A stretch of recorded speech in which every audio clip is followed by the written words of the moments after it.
Hola, muy buenos días a todos y a todas, aquellos que estáis en esta mañana precisamente acompañándonos en esta grabación y también en este recuerdo del Jueves Santo, que sin duda alguna es el día en el que estamos y en el que sin duda también Dios quiere hablarnos a través de su palabra.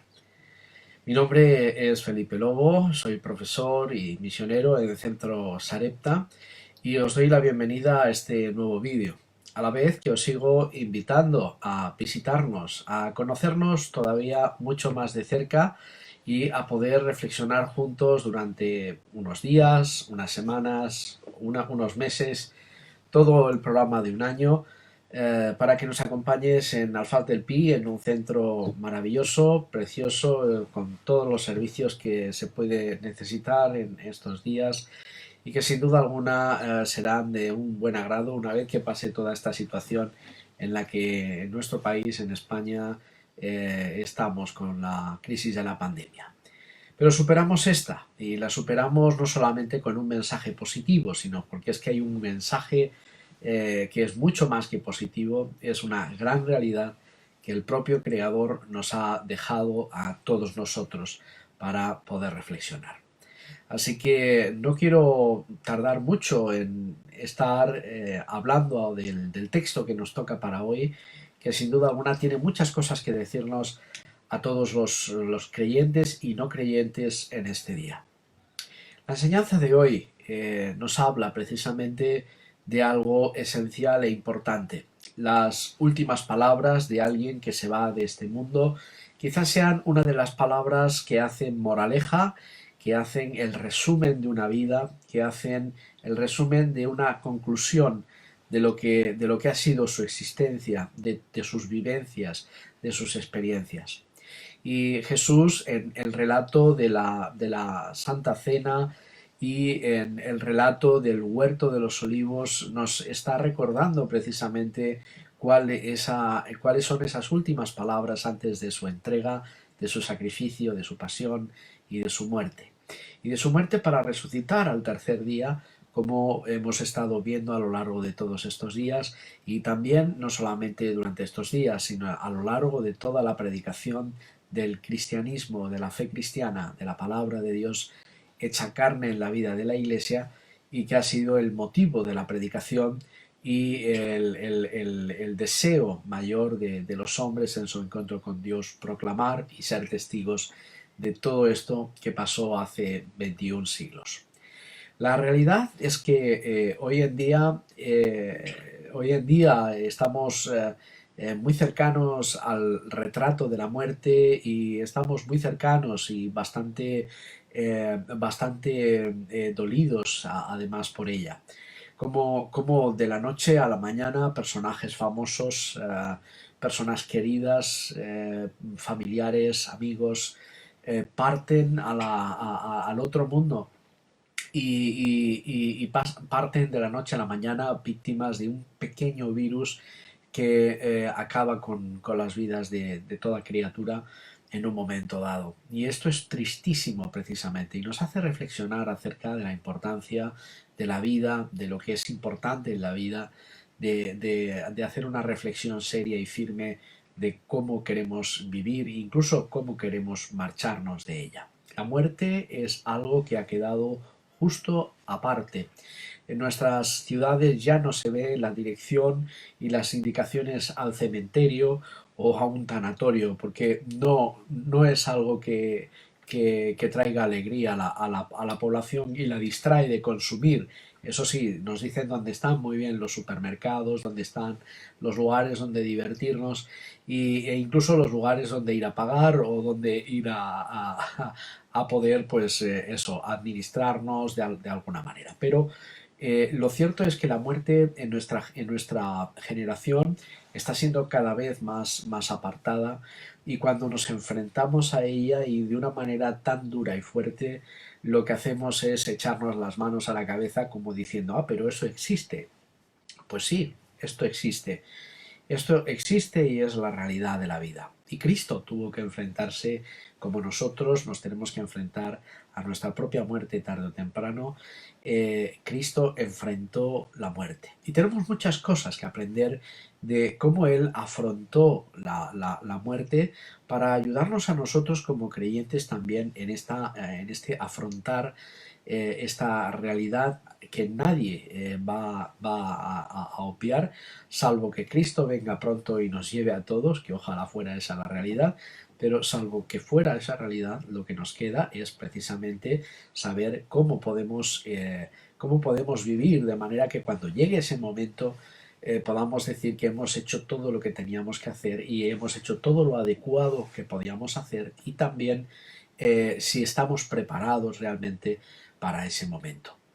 Dios te prepara para la vida y te prepara para vivir, pero también te prepara para ese momento de dar el salto hacia el otro lugar. Y tiene cosas, como os decía, importantes que decirnos. Él declara su testamento precisamente al final en la mesa del Señor en torno a los 12, en torno a la intimidad de los discípulos y hace de ello no solamente una celebración, una fiesta, sino también un símbolo que va a quedar grabado a fuego en la vida de la Iglesia. Y no solamente como una opción, sino como un mandamiento que Él nos deja para nosotros, y es la de participar de su carne y de su sangre, y de hacernos parte de su carne y de su sangre a todos nosotros en este mundo.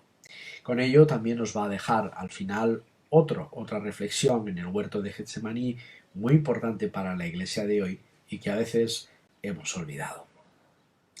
Hoy quisiera llevaros hacia el texto de Marcos y el capítulo 14. No sé si tienes la Biblia ahí a mano, si la tienes, es el momento de cogerla y de buscar el capítulo 14 de Marcos, del Evangelio según San Marcos, y vamos a ir justo al versículo 17 y al 25. Y después daremos un salto en el mismo capítulo de Marcos 14, del 32 al 38. Dice así, permitidme leer el texto y después pasar a su comentario. El versículo 17, capítulo 14, dice: y cuando llegó la noche, vino él con los 12. Y cuando se sentaron a la mesa, mientras comían, dijo Jesús: de cierto os digo que uno de vosotros que come conmigo me va a entregar. Entonces ellos comenzaron a entristecerse y a decirse uno por uno: ¿seré yo? Y el otro: ¿seré yo? Él respondiendo les dijo: es uno de los 12, el que moja conmigo en el plato. A la verdad, el Hijo del Hombre va según está escrito de él, mas ay de aquel hombre por quien el Hijo del Hombre es entregado. Bueno le fuera a ese hombre no haber nacido. Y mientras comían, Jesús tomó el pan y bendijo, lo partió y les dio, diciendo: tomad, esto es mi cuerpo.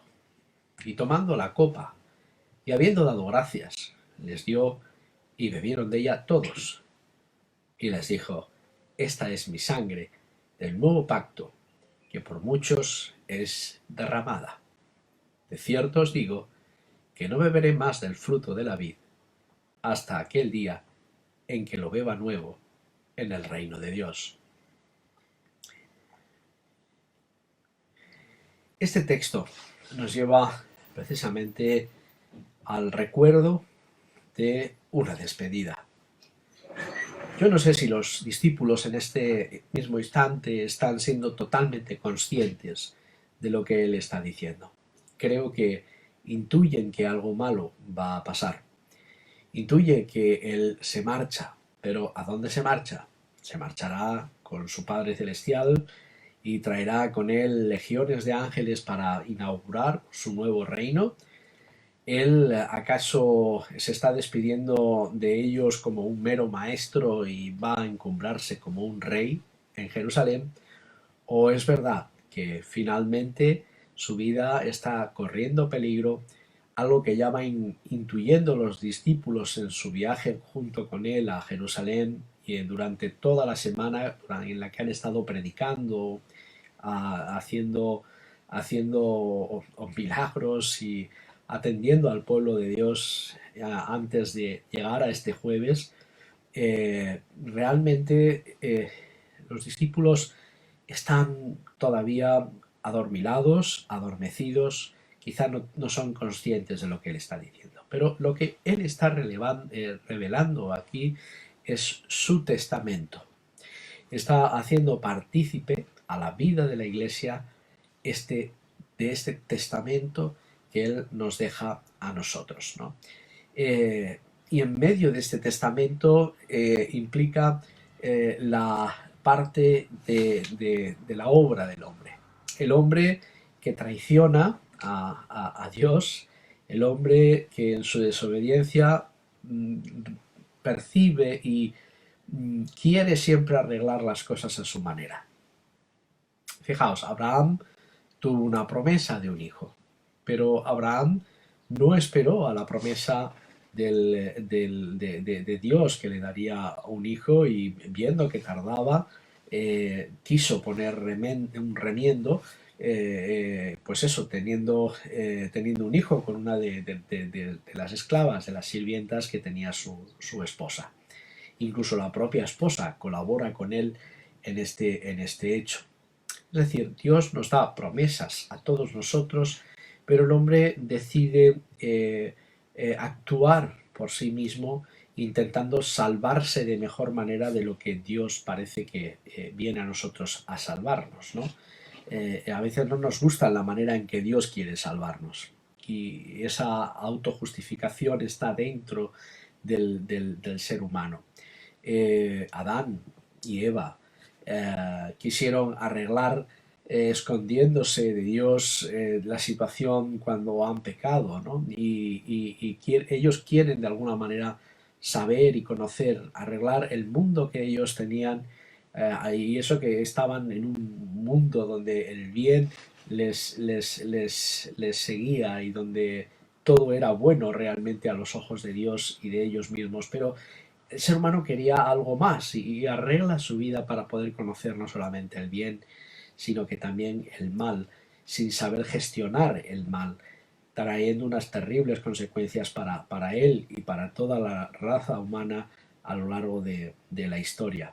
El hombre siempre hierra y busca su propio camino para poder solucionar las cosas. ¿Cuántos grandes gobiernos de la historia, en vez de encomendarse a Dios, a la lógica, a la sensatez, se dejan guiar por sus intuiciones y hierran, trayendo grandes daños sobre la humanidad? Y cuántas historias hemos escuchado a lo largo de la historia universal de reyes, de señores que, pensando que estaban haciendo lo mejor, tomaban las peores decisiones para sus imperios, para sus reinos, para sus gobiernos, y al final quedaban en el ocaso, destrozados, muriendo y desapareciendo frente a sus enemigos. Esta es la realidad. El hombre fracasa una y otra vez.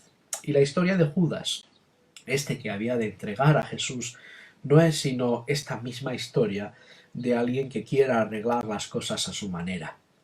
No vio en Jesús al Mesías que venía por la promesa de la palabra a redimir a Israel como un redentor, como un cordero de Dios. Y no estaba dispuesto a admitir que Jesús fuera un siervo y no un señor, que colocara las cosas en su sitio para el bienestar, según él, del pueblo de Israel y para acabar con los enemigos de Israel.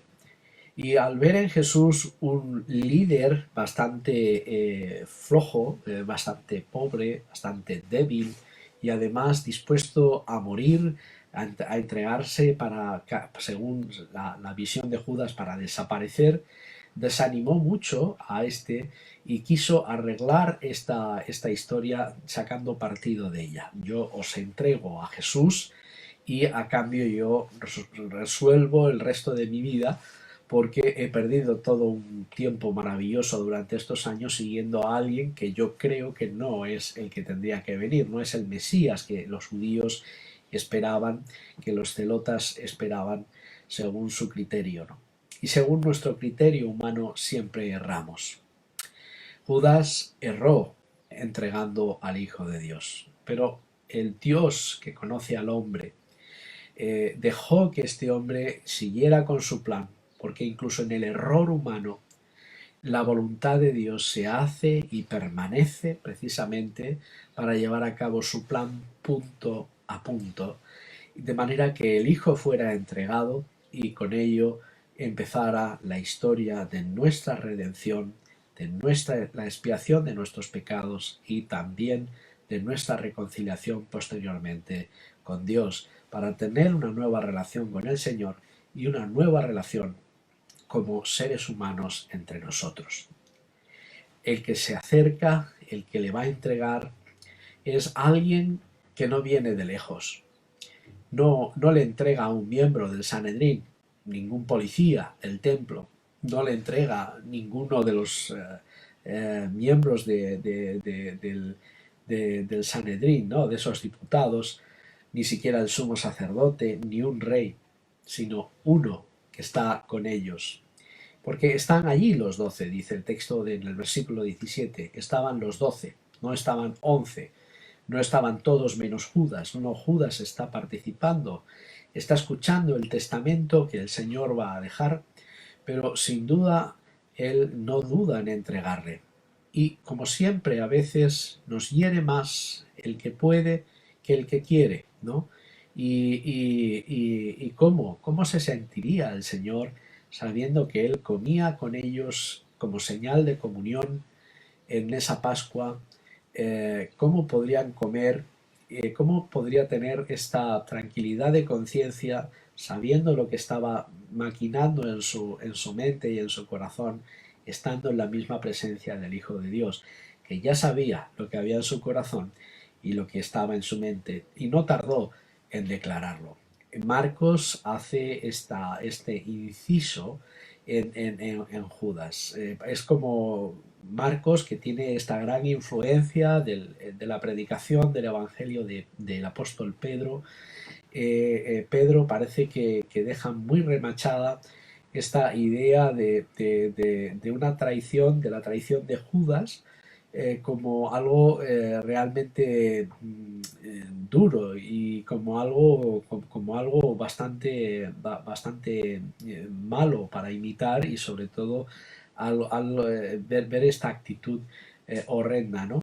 Una actitud que también tuvo Pedro y que a él no esconde en el Evangelio de Marcos, precisamente porque queda muy bien retratado Pedro en su negación de Cristo, pero ve el arrepentimiento, un corazón arrepentido que posteriormente pues se pone en el tapete de la mesa de la historia de la Iglesia, y él reconoce su culpa, se reconoce pecador. Pero ve a un Judas que no quiere arrepentirse, que no va a arrepentirse y que entrega a Jesús. Jesús está diciendo: ¿quién es sino el que moja conmigo en el plato? ¿No estarían todos mojando con él en el plato? ¿No estarían comiendo todos del mismo gran plato que se pondría en la mesa para comer? ¿Cuál de ellos sería? Esta es la respuesta. ¿Seré yo? ¿Seré yo el que moja conmigo en el plato? Quizá Jesús y él estaban en ese mismo instante comiendo o acercando su mano a la comida, y él estaba revelando quién era.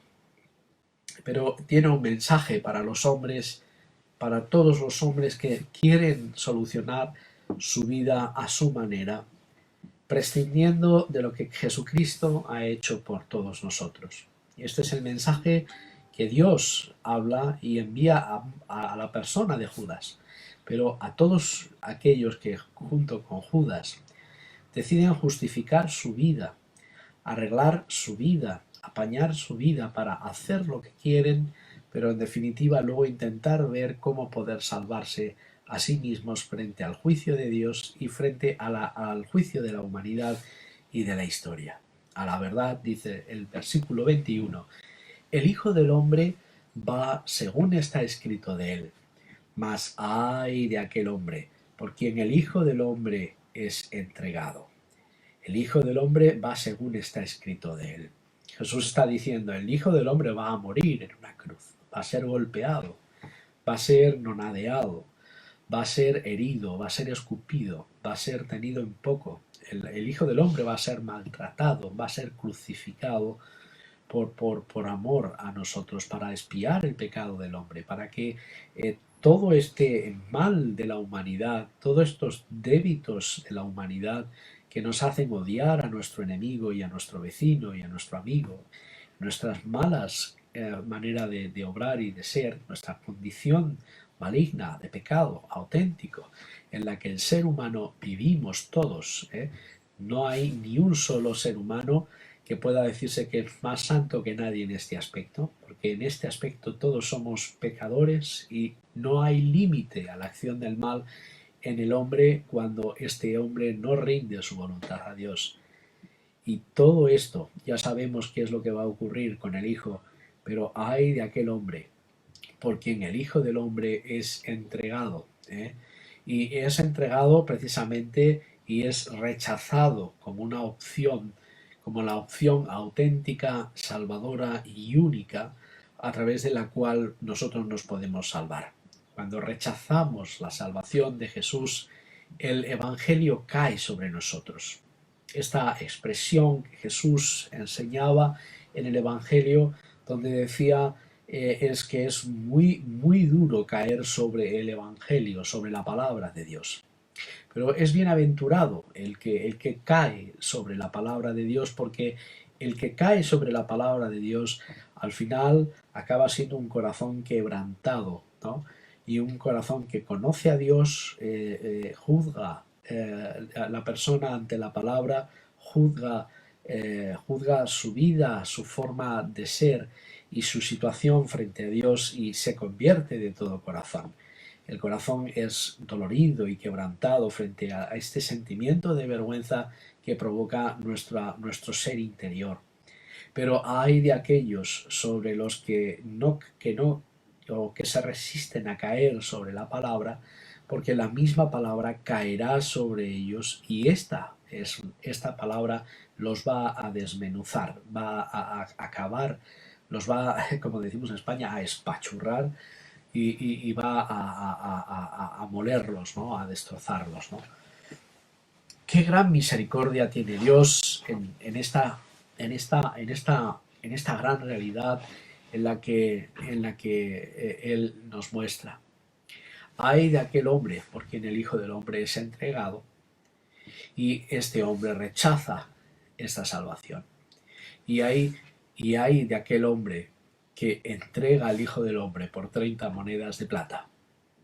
Hay de este Judas. Hay de este que se esconde en medio de la multitud de los justos, pero que se revela finalmente como un injusto, como un ser lleno de mal y de malas intenciones. Bueno le fuera a ese hombre, dice, no haber nacido.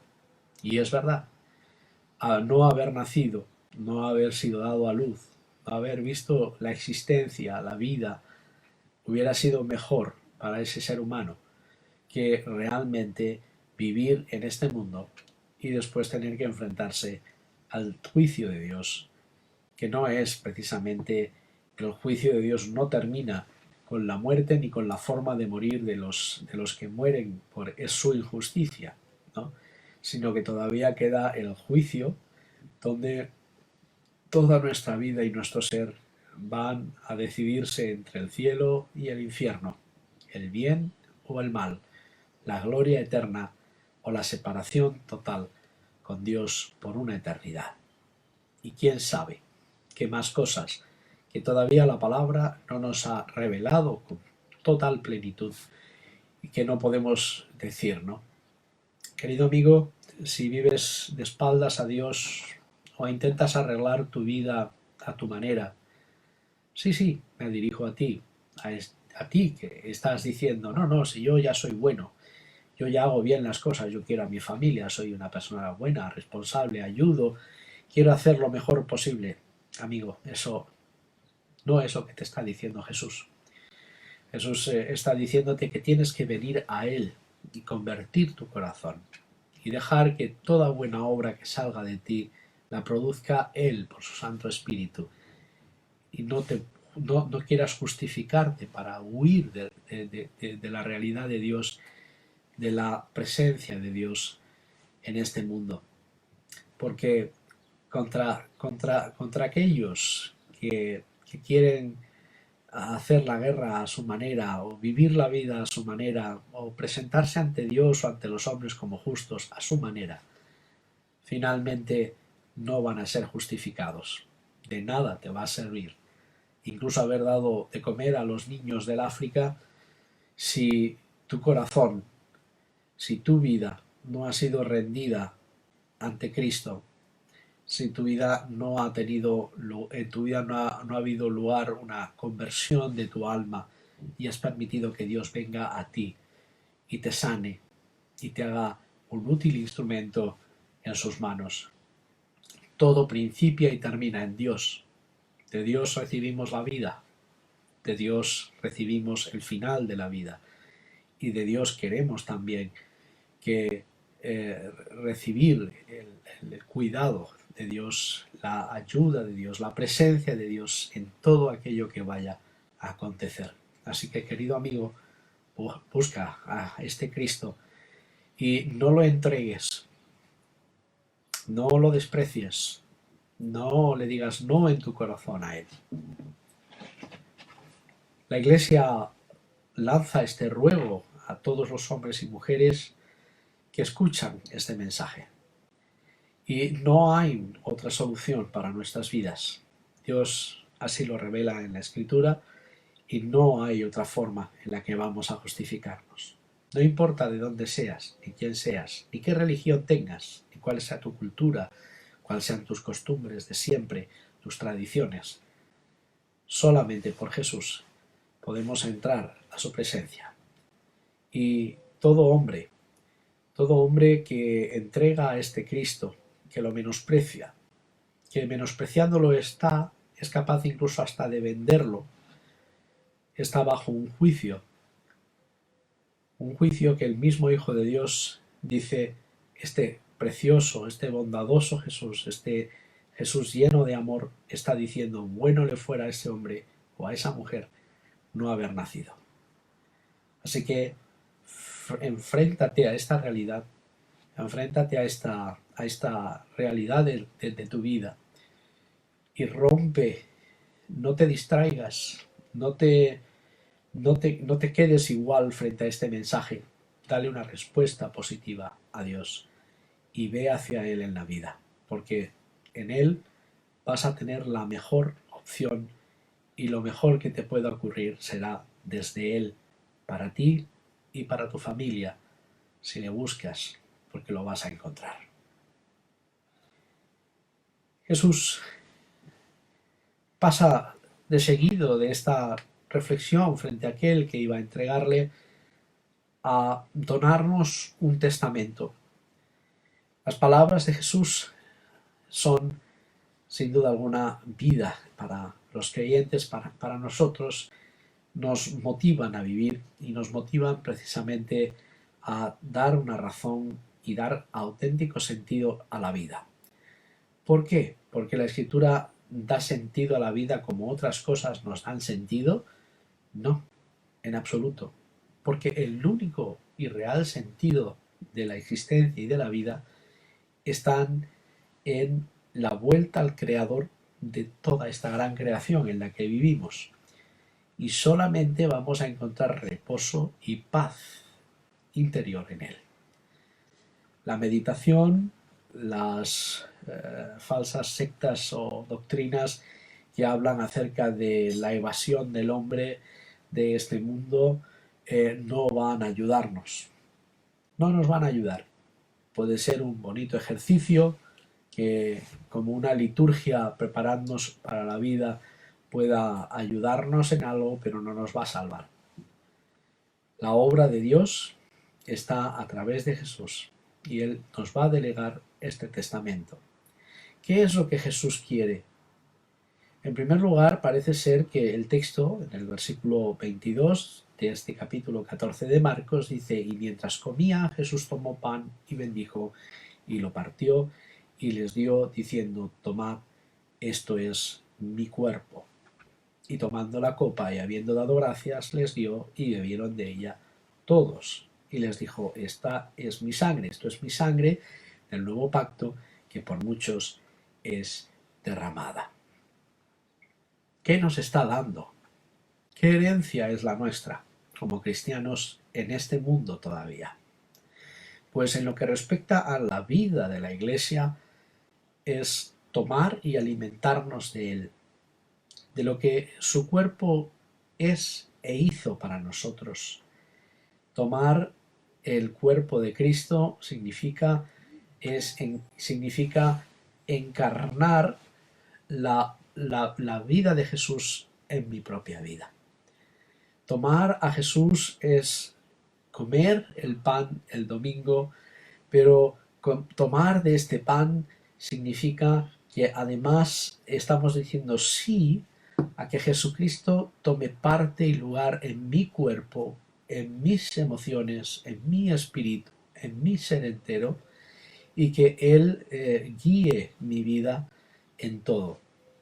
Tomar el cuerpo de Cristo significa que Él es el alimento externo que no podemos producir, un alimento santo, motivador, un elemento positivo, un elemento lleno de vida, un elemento lleno de sentido a todo lo que hacemos y que nos viene dado como un don, como un regalo de Dios para el ser humano, sin tener que esforzarnos por ello. Lo recibimos por la fe.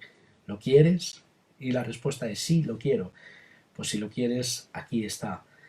Es algo que no tienes que comprar con dinero.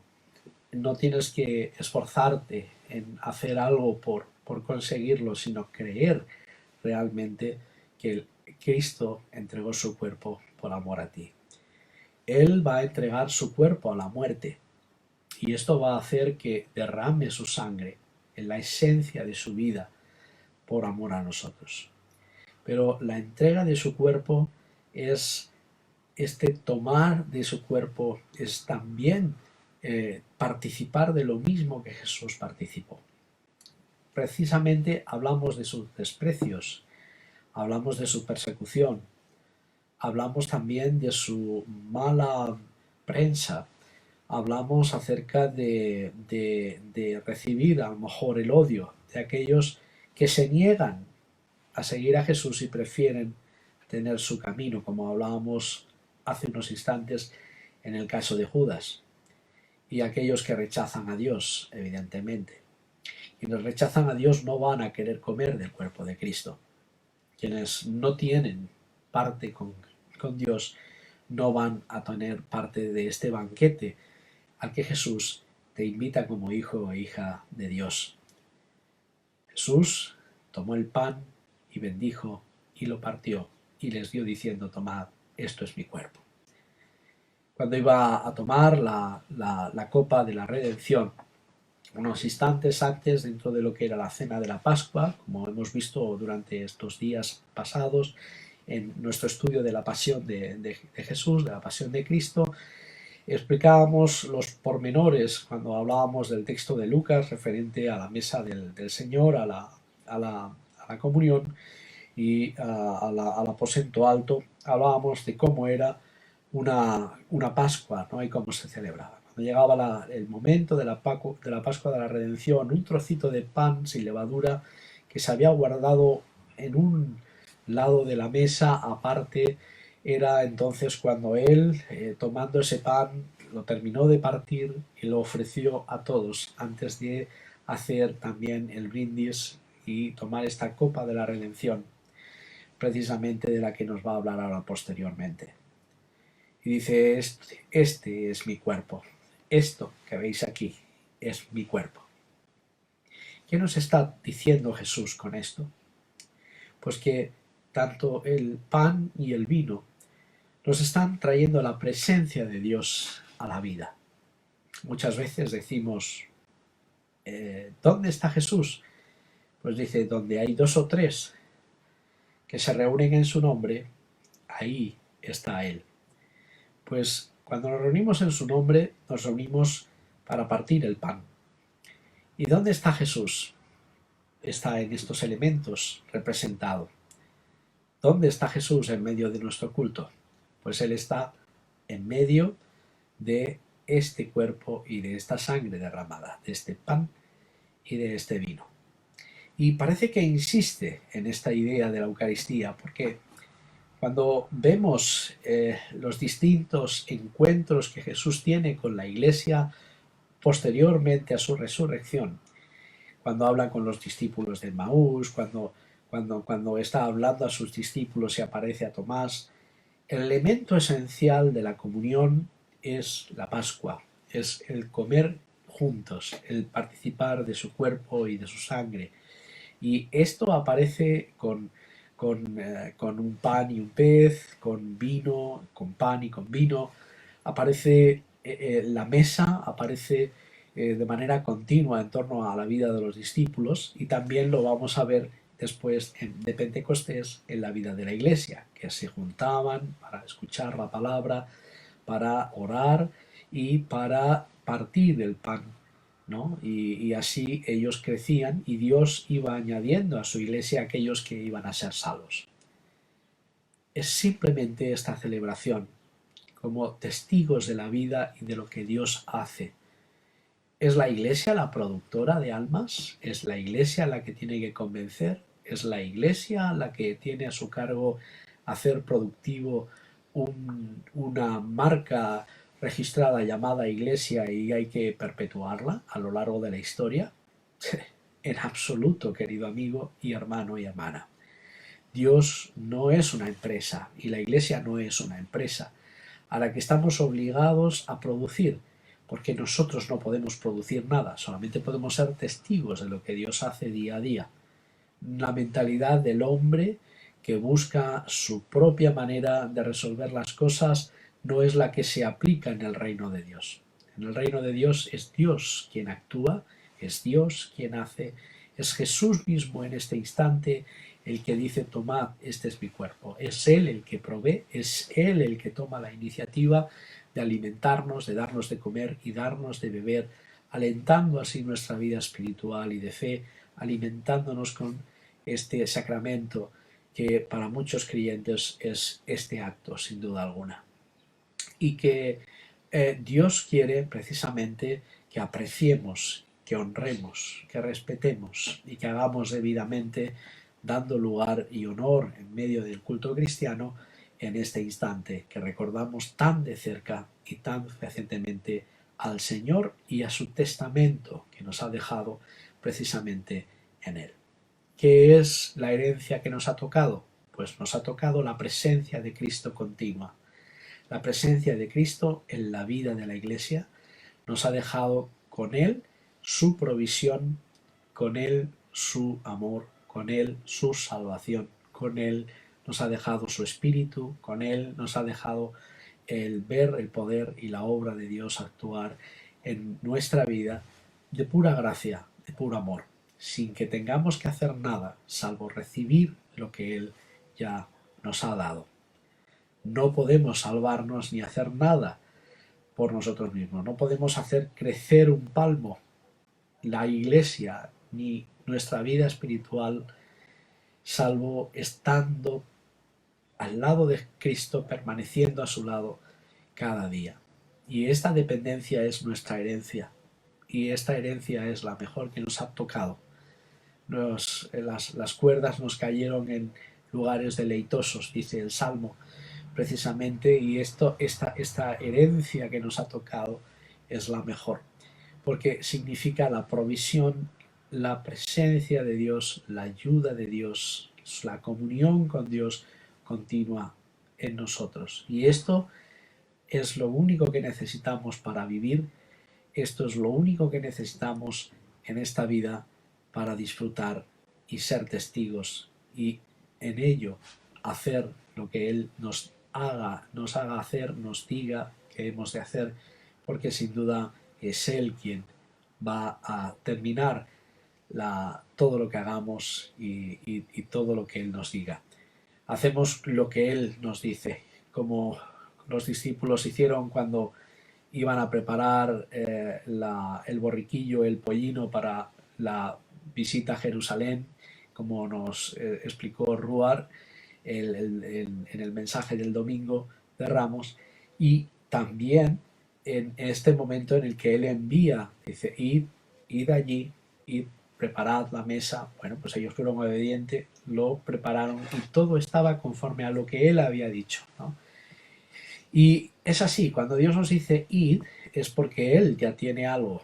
Cuando Él nos dice id a predicar el Evangelio, no nos envía porque nosotros tenemos que producir creyentes, sino porque Él ya está moviendo los corazones de la gente y hemos de predicar en un lugar donde la semilla del Evangelio va a crecer y va a revelarse en la vida y nos va a decir, oye, yo creo eso, yo quiero eso para mí. Pues ven aquí, aliméntate, sé parte de la iglesia, vive y sé consciente de la riqueza que Dios te da. ¿Qué es nuestra herencia? Pues Dios dándose completa y enteramente a nosotros. ¿Quién puede recibir más? ¿Quién puede recibir más? No hay ninguna cosa en este mundo que pueda ser comparable a recibir y a tener a Dios en su vida, a recibir de Dios todo lo que hemos de recibir. Incluso a veces las cosas malas que nos sirven para enseñarnos, para alertarnos y para que seamos conscientes del mundo en el que vivimos. Pero Él no solamente nos da su cuerpo, junto con su cuerpo hemos dicho que Él nos da su copa. Y en el versículo 24 dice, esto es mi sangre del nuevo pacto, que por muchos es derramada. Desgraciadamente, cuando Jesús muere, muere por toda la humanidad. Es así. Y no lo digo, pues desgraciadamente, perdonadme por la expresión, pero la bondad de Dios es que Cristo muere por toda la humanidad. O sea, el hecho del perdón está ganado por Jesucristo. Ahora, no es que Cristo muere por los que creen nada más. No. No es que Cristo muere por solamente los que Él ama. No, no, no. Cristo ha muerto por todos los pecados del mundo. Él muere por causa del pecado de Satanás. Él ata la muerte, la destruye el imperio de Satán, de este diablo que va contra Dios en su creación continuamente, pero que también habla precisamente de vencer al mal en todas sus formas, también sujetándolas bajo su autoridad en este momento. Y la realidad es que este Cristo, que así nos es revelado venciendo contra el mal, contra todo tipo del mal, lo que nos dice es que todo está sujeto bajo sus pies. Y es verdad que el mal sigue rugiendo y sigue haciendo daño a esta creación y a esta humanidad, pero tiene ya su límite, ya tiene un gran límite. El nuevo pacto está hecho en su sangre, en la sangre derramada de Jesús, como este cordero que había de derramar su sangre por el pecado de todos los hombres. Él ya ha hecho este gran perdón. El perdón está ya dado, está hecho a todos. Pero, ¿quieres apropiarte tú de él? ¿Te quieres apropiar de él? ¿O quieres pasar olímpicamente de él? Tú imagínate que necesitas 10 millones de euros y te encierran en una nave industrial enorme, grandísima, llena de millones de euros, millones de millones, trillones, cuatrillones de euros ahí metidos, y tú necesitas solamente 1 millón de euros. Bueno, si te dice, he aquí la riqueza del mundo, ¿qué necesitas? Y tú te quedas mirando y dices, no, pero si lo cojo, esto no lo puedo coger yo, ¿no? Sí, sí, sí, puedes coger lo que necesites. No, no, pero no sé. ¿Y si ahora lo cojo y tú vas y me metes en la cárcel por decir que estoy robando este dinero? No, te he dicho que no te van a meter en la cárcel. Ah, no, pero yo no me meto en líos, yo quítame, yo me voy de aquí, me voy y no quiero saber, no me fío nada de esto que estás diciendo. Y te vas y te quedas sin esa cantidad de dinero. Y hay otro que tiene esta fe y dice, ah, sí, puedo llevarme 1 millón, sí, sí, sí, llévate lo que tú necesites, ¿no? Y dice, pero ¿me puedo llevar 3 millones más? Dice, sí, sí, sí, y 5 si quieres. Y este hombre va y llena todo su saco de todo este dinero y se lo lleva. Ahora ese hombre es rico. Ha tomado de las grandes riquezas que había en ese gran almacén y de ser alguien pobre se convierte en alguien rico y alguien que va a poder tener para todas sus necesidades el resto de su vida. Pues esto es lo que hace Jesús. Jesús es este gran almacén. La salvación ha sido dada.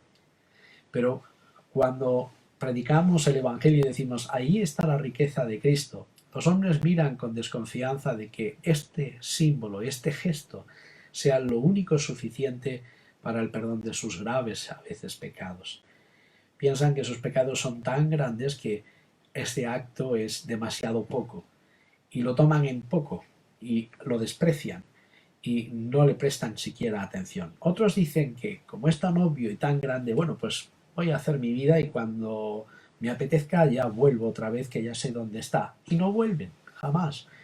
Las cosas de la vida los distraen y acaban precisamente pobres, desgraciados, espiritualmente muertos, internamente destrozados, sin luz, sin valores, y habiendo despreciado la oportunidad de haber tomado estas grandes riquezas de Dios para su vida. Así es el hombre de tonto, perdón de la expresión. Dios ha dejado este pacto para el bienestar y la vida del hombre y el hombre sigue rechazando este bien de Dios. Pero lo que Él nos da es su cuerpo, lo que Él nos da es su sangre, lo que Él nos da es a sí mismo como la mayor riqueza que el hombre puede recibir, como la mejor provisión, como decía, que el hombre puede recibir. ¿Querrás rechazarla tú? Si eres creyente, ¿estás pensando en esta gran riqueza que Dios te ofrece, en este testamento que es para ti, en el que está escrito tu nombre y que vas a heredar y has heredado de Jesús? ¿Y lo estás apreciando debidamente o estás participando de la comunión de cualquier manera? Examina tu corazón, ponte a bien con el Señor. Y si no eres creyente, echa mano de esa riqueza que Dios te da, que es su salvación. Y ya me contarás después qué ocurre en tu vida. El versículo 25 dice, de cierto os digo que no beberé más del fruto de la vid hasta aquel día en que lo beba nuevo en el reino de Dios. Jesús se termina de despedir diciendo estas palabras. No voy a volver a tener una cena más con vosotros de esta manera. Y esto que va a ser el símbolo de mi provisión lo vais a llevar a perpetuidad en la vida de la Iglesia hasta que yo venga. Porque lo que estamos diciendo aquí no solamente es que Cristo es nuestra provisión en esta vida, sino que lo que nos espera es poder volver a estar juntos en torno a la mesa. Ya no serán 12 discípulos, 12 apóstoles, sino serán toda la Iglesia, todo el mundo, todos los creyentes, todos los que se han tomado en serio este llamado para estar por siempre con el Señor. Y allí es donde Él será el que vuelva a partir el pan y nos dé el vino y podremos saborear de ese pan y podremos saborear de ese vino con nuestro cuerpo resucitado y glorificado, estando en su presencia para siempre y viviendo bajo su grandeza, su poder, en una relación nueva y viva todavía más, si cabe, en la eternidad. Él dice que lo va a beber en el reino de Dios. Y esto es lo que esperamos. Y es lo que la Iglesia dice cuando dice, Cristo, queremos que vengas pronto. Cuando decimos, Señor, ven pronto, estamos diciendo, Señor, que esto sea una realidad, que pronto volvamos a vernos. Bendita herencia la que nos ha tocado. Qué suerte que podemos tener los cristianos que vivimos en esta fe y en esta confianza, que no solamente es fe y confianza ciega, sino que es la fe del día a día, la fe del carbonero, la fe de este que vivencia día a día este cuidado de Dios, esta obra de Dios a nuestro alrededor. Y cuando vemos realmente que Jesús no nos ha mentido, sino que esto es una verdad en nuestra vida, no tenemos por menos que dar gracias a Dios por esta herencia, por este testamento que nos ha tocado. Un nuevo testamento que ya no se basa en el esfuerzo o el valor humano, si en algo hay que pueda hacer el hombre para justificarse, sino un testamento que grita en medio de un mundo que sigue sordo y queriendo hacer las cosas a su manera, sin poder salvarse a sí mismo, para poder depositar nuevamente su confianza en este que sí puede salvarnos, que puede cambiar nuestra vida y cuya obra, sin duda alguna, siempre es eficaz en medio de la historia y en medio de nuestras vidas. Para finalizar, quiero hablaros también de este texto de Jesús en el huerto, porque hay tres cosas que destaco, y es no fijarnos en el ejemplo de Judas para no caer en él, queriendo justificar nuestra vida a nuestra manera delante de Dios o huyendo de Dios incluso. El ver el alimento y el Nuevo Testamento que tenemos en el cuerpo y en la sangre del Señor como el gran don y la provisión que tenemos junto a su palabra. Y ahora quiero hablaros también de algo que es muy importante que Él nos deja como últimas palabras dentro de este testamento, y es el velar y el orar para no entrar en tentación. Permitidme repasar este texto con vosotros ahora.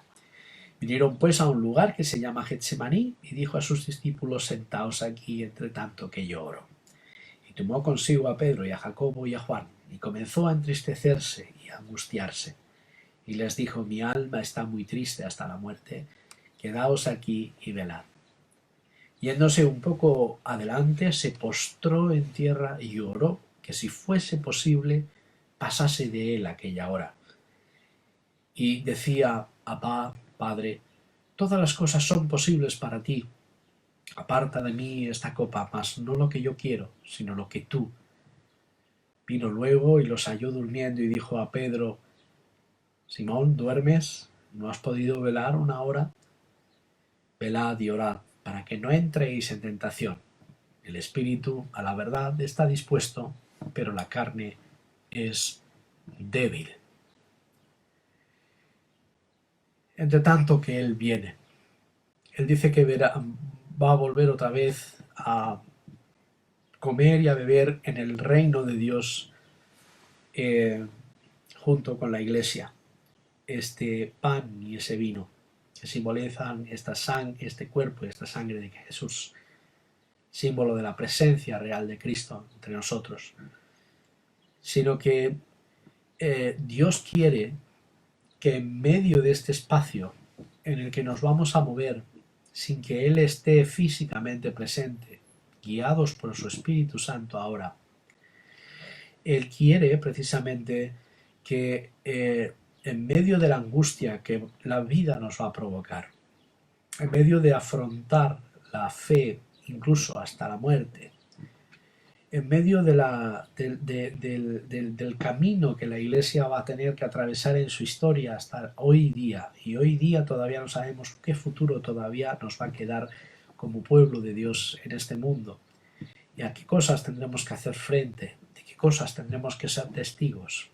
Sin duda alguna de las maravillas de Dios, pero a veces también del dolor de la humanidad como hoy vivimos, ¿no? Esta pandemia y todas las guerras y toda la corrupción del ser humano y todo lo que daña a este mundo y lo hace peor, ¿no? Tantas injusticias, tanto mal, el paro, la enfermedad, la angustia, las crisis económicas, las hambrunas, todo, absolutamente todo lo que nos hace realmente infelices. Y frente a esto, lo que Dios nos pide es este mensaje. Él quiere que velemos y oremos, como dice el versículo 38, velad y orad para que no entréis en tentación. La tentación de echarnos hacia atrás, la tentación de negar al Hijo, como ocurrió con Judas. Esto no es un mensaje que digas, no, esto no va conmigo, yo no voy a negar al Señor, yo no voy a hacer nada que no agrade al Señor, yo voy a ser firme, ¿no? Judas pensaba eso y vendió al Señor. Y también lo pensó Pedro, mucho más todavía que Judas. Y también negó al Señor. La tentación a huir, a negar a Cristo, va a estar de continuo en nuestra vida por las experiencias en las que vamos a tener que atravesar. Si no estamos muy cerca de Cristo, estas nos pueden llevar incluso hasta alejarnos del Señor y de la fe. Velar y orar. ¿Qué es velar? Velar es simplemente estar atentos, con los ojos abiertos, al mundo que nos queda por ver y vivir. Tenemos que estar atentos a las señales de la historia. Tenemos que estar atentos en el querer saber, en el querer estudiar, en el querer ver la palabra de Dios, en el querer saber de Dios, pero también en saber de la humanidad, saber qué está ocurriendo en nuestro entorno, porque sólo así vamos a darnos cuenta en qué podemos ser necesarios los creyentes, de qué manera podemos ser como cristianos útiles a nuestro mundo y a nuestra sociedad, y de cómo podemos comunicar este mensaje de Jesús en medio de las angustias de la muerte, en medio de la tristeza, pero no buscando nuestra voluntad, sino como dice Jesús en el versículo 37, Padre, todas las cosas son posibles para ti, aparta de mí esta copa, pero no se haga lo que yo quiero, sino lo que tú quieres. La búsqueda de la voluntad de Dios en todo debe de ser el seguimiento de Jesús, nuestro discipulado, nuestra consagración, debe de ser el hacer la voluntad de Dios en todas las cosas. Y para ello necesitamos velar, necesitamos regresar a la palabra de Dios como palabra santa y como el lugar de nuestra reflexión diaria, el lugar de nuestro alimento y de esta parte de la presencia de Dios entre nosotros, junto con los sacramentos evidentemente, pero también el estar cerca de Dios de una manera continua y de los asuntos también de los hombres. Y orando por ello. Es decir, lo que vemos en la Escritura y lo que vemos en este mundo, hemos de elevarlo como una petición a Dios, pidiéndole a Cristo que interceda precisamente por ello ante el Padre y que el Padre escuche nuestra oración y actúe. Porque todo lo que no sea estar atentos a lo que Dios va a hacer y atentos a lo que este mundo hace, todo lo que no sea orar y estar cerca de Dios, cercanos a Dios en nuestra comunión, nos va a poner frente a la tentación de abandonarle a Dios, a la tentación de obviar a Dios, a la tentación de decir, bueno, ya lo sé todo, ya entiendo todo, no hace falta que me digas más, no. Tienes que estar ahí cerca de Dios. Y a la tentación incluso que nos lleva a separarnos del camino de Dios en algún momento de nuestra vida, o incluso en algún caso alguno para siempre. No queremos que nadie se pierda. El espíritu a la verdad está dispuesto, pero la carne, querido amigo, es débil. Y si hay algo que nos deja con sus últimas palabras es que hoy me negaréis muchos. Hoy estáis comiendo ahora mismo conmigo en este plato, pero cuando los alguaciles lleguen, muchos huiréis, saldréis corriendo, otros me negaréis, Otros incluso negaréis que me estáis conociendo, que me habéis conocido, después de estar compartiendo espacio en común durante años. Ese es el hombre que tiene miedo, el miedo a confesar a alguien que nadie ve, pero Cristo está vivo y está vivo y está muy presente en esta vida y en esta sociedad. No nos podemos permitir el lujo de negarlo y tampoco de tentar perdiéndonos en los negocios de esta vida, perdiéndonos en los afanes y en las ansiedades de esta vida, prestando oído a cosas que no merece la pena ni ver ni escuchar, sabiendo que no tienen nada bueno para nosotros. Jesús te invita y me invita a mí a velar y a orar para no entrar en tentación en medio de las tribulaciones de la vida. Vengan bien o vengan malas para todos nosotros, da igual. Pidamos al Señor que Él nos sostenga y nos mantenga firmes. Y de esta manera cumplamos lo que, si hubiera de cumplirse algo más aparte de los sufrimientos de Cristo, pudiéramos tener, como decía Pablo, el gozo de poder participar en ellos, sabiendo que si somos muertos con Él, también resucitaremos y viviremos junto con Él, si eso llega a este extremo. El Señor nos ayude y nos guarde a comprender que este Jueves Santo, que nos prepara para lo que nuestro hermano Ruar nos va a comentar mañana en la predicación de la mañana a las 11:30, a la que te invitamos también a estar partícipe y a disfrutar, donde Él nos hablará acerca de la muerte de Jesús, de su crucifixión, su pasión. Espero que esto nos haya puesto en situación del significado profundo que tiene tanto lo ocurrido en el aposento alto como en este velar y orar que el Señor nos deja, haciéndonos partícipes juntamente con Él, siguiéndoles no solamente durante esta Semana Santa, sino todos los días de nuestra vida, de esta manera, con celo, con devoción, estando ante su presencia.